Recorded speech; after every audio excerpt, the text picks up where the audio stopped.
Good morning friends, আশা করি তোমরা সবাই ভালো আছো। আমিও ভালো আছি। Welcome back to my channel Debashree Dinlipi. আর আজকে আমি তোমাদের সঙ্গে একটা রেসিপি শেয়ার করতে এসেছি। কোনো রকমের কোনো ডেলি ব্লগ আমি শেয়ার করছি না। তো ছোট্ট মতো একটা ভিডিও, কেউ স্কিপ না করে পুরো ভিডিওটা দেখো। আর দেখো রাঙা আলুর মিষ্টি। তো আমি যে পদ্ধতিতে বলবো সেই পদ্ধতিতে বানালে একটা মিষ্টিও ভাঙবে না, আর মিষ্টি হবে খুব নরম তুলতুলে।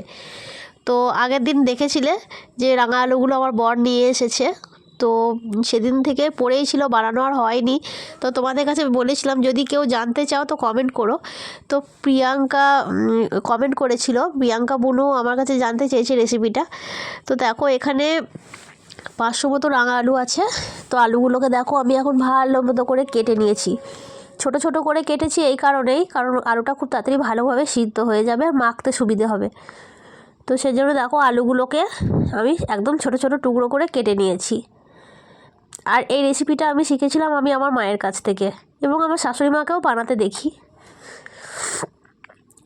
আর দেখো আলুগুলোকে আমি ভালোভাবে ধুয়ে নিয়েছি, ওর যে কষগুলো থাকে ভালো করে ধুয়ে বের করে নিয়ে একদম সাদা রঙ করে দিয়েছি।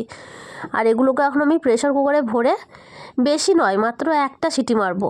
তো একটা সিটিতেই এগুলো ভালো মতো করে সিদ্ধ হয়ে যাবে। আর আলু সিদ্ধ হওয়াটা খুব জরুরি। তো সিদ্ধ হয়ে গেলে সঙ্গে সঙ্গে জল ঝরিয়ে নিতে হবে, এবং জল ঝরিয়ে খোসাগুলোকে ছাড়িয়ে নিতে হবে। তো দেখো আমি খোসাগুলোকে ছাড়িয়ে নিয়েছি, দু একটা লেগে আছে সেগুলোকেও পরিষ্কার করে ছাড়িয়ে নেব। আর তারপরে এর মধ্যে কি কি ইনগ্রেডিয়েন্টস দিচ্ছি আমি সেগুলো তোমরা একটু ফলো করো। দেখো দিয়ে দিচ্ছি এর মধ্যে 2 চামচ আটা। এগুলো একদম ঘরোয়া পদ্ধতিতে, মানে ঘরে থাকা উপকরণ দিয়ে বানানো যায়। তো দিয়ে দিলাম 2 চামচ মতো আটা, বড় চামচ ছিল অবশ্যই। আর দিয়ে দিচ্ছে আমুল দুধ। তো আমরা যে আমুলটাই চা খাই ন্যাচারালি, সেই আমুলটাই আমি দিয়ে দিয়েছি।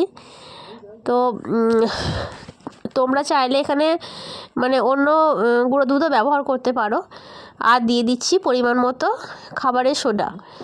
এটা কিন্তু কি বলবো, এটা কিন্তু মানে খাবার সোডাই, যেটা ঘরে রান্নায় সাধারণত ব্যবহার হয় সেটাই। এটা বেকিং সোডা যাকে বলে, বেকিং পাউডার নয় কিন্তু। তো এর মধ্যে আমি এক চিমটে লবণও দিয়ে দিয়েছিলাম স্বাদের জন্যে। তো এখন ভালো করে মেখে নেব, মেখে নিয়ে তারপরে এগুলোকে ভাজবো আর কি। আর দিয়ে দিলাম একটু পরিমাণে সুজি দিলে মিষ্টিগুলো ফোলে ভালো, মিষ্টি বা পিঠে যেটাই বলো, সুজি দিলে ফোলে ভালো। এটা ওই কত 2 চামচ মতো হবে হয়তো। সুজিটা আমি দিয়ে দিলাম, এটা অপশনাল, দিতেও পারো নাও দিতে পারো। আর দেখো এদিকে আমি মিষ্টিটার জন্য রস বানাবো, তাই মানে সেরা যেটাকে বলে সেটা বানাবার জন্য আমি এখানে চিনি আর 4টে এলাচ ফাটিয়ে দিয়ে দিয়েছি। আর এদিকে দেখো ভালোভাবে মাখিয়ে ভাজতে আরম্ভ করে দিয়েছি, আর কিছুটা বানিয়ে রেখেছি। তো সেটা তোমাদের সাথে শেয়ার করা হয়নি, মানে মাখাটা শেয়ার করতে পারিনি। তো সরি, ভাজতে আরম্ভ করিনি, মানে এদিকে দেখো কড়াইটা প্রিহিটের জন্য বসিয়ে দিয়েছিলাম। তো কড়াইটা তো গরম হয়ে গেছে অলরেডি। এবার আমি তেল দিয়ে দিলাম।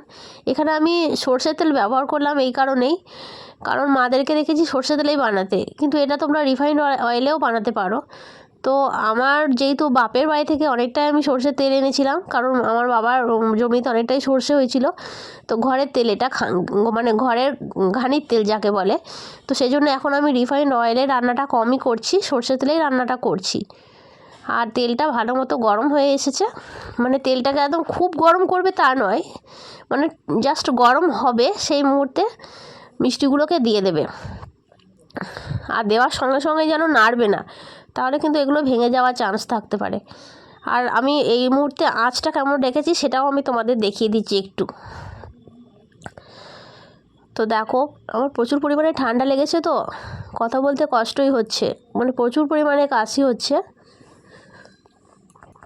তো মিষ্টিগুলো ভালো মতো করে ডোবাবার জন্যে আমি দেখো তেলগুলোকে ওদের গায়ে গায়ে ছড়িয়ে ছড়িয়ে দিচ্ছি। আর দেখো আমার কটা মিষ্টি ভাজা হয়ে গেছে, তুলে নিয়েছি, কটা বানিয়ে রেখেছি, আর কটা রসের মধ্যে দিয়েও দিয়েছি, সেটাও তোমাদের দেখাচ্ছি দাঁড়াও।